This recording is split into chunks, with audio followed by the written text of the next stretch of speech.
बहुत समय पहले की बात है। एक विशाल और भव्य राज्य था, जिसका राजा वीरेंद्र सिंह और रानी चंद्रलेखा अपनी प्रजा के बीच बहुत प्रसिद्ध थे।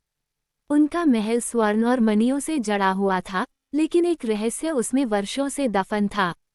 वो महल जितना सुंदर था, उतना ही डरावना भी।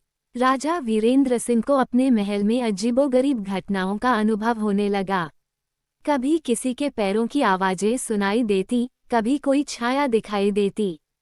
महल के पुराने सेवक बताते कि वर्षों पहले इस महल में एक श्राप था, जिसे कभी किसी ने तोड़ा नहीं। रानी चंद्रलेखा इन कहानियों को महज अफवाह समझती थी, लेकिन एक रात जब वो अपने कक्ष में थी, उन्होंने आईने में एक परछाई देखी। जब उन्होंने पलटकर देखा तो वहां कोई नहीं था। डर से कांपती रानी राजा के पास दौड़ी और सारी बातें बताईं।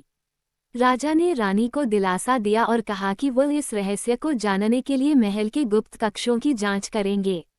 अगली रात राजा अपने सबसे बहादुर सैनिकों के साथ महल के सबसे पुराने भाग में पहुंचे। वहां एक गुप्त द्वार था, जो वर्षों से बंद पड़ा था। जैसे ही उन्होंने द्वार खोला, एक ठंडी हवा का झोंका आया और सभी सैनिकों के रोंगटे खड़े हो गए। राजा ने दीवार पर कुछ विचित्र चित्र देखे, जिनमें महल के पूर्व राजा और रानी का चित्र था। महल के सबसे बुजुर्ग पुजारी से पूछने पर राजा को ज्ञात हुआ कि सदियों पहले इस महल में राजा विक्रमादित्य और उनकी पत्नी रानी पद्मावती निवास करते थे। लेकिन एक दिन उनके सबसे विश्वासपात्र मंत्री ने महल की सत्ता हड़पने के लिए उन्हें जिंदा दीवार में चुनवा दिया। उनकी आत्माएं आज भी महल में भटक रही थीं और न्याय की प्रतीक्षा कर रही थीं। राजा वीरेंद्र सिंह ने उसी रात महल में एक विशेष यज्ञ करने का निश्चय किया, जिससे उन आत्माओं को मुक्ति मिल सके। यज्ञ के दौरान अचानक महल के चारों ओर तेज हवा चलने लगी, दिए बुझ गए और एक भयानक चीख गूंजी। सब भयभीत हो गए, लेकिन राजा वीरेंद्र सिंह ने हिम्मत नहीं हारी।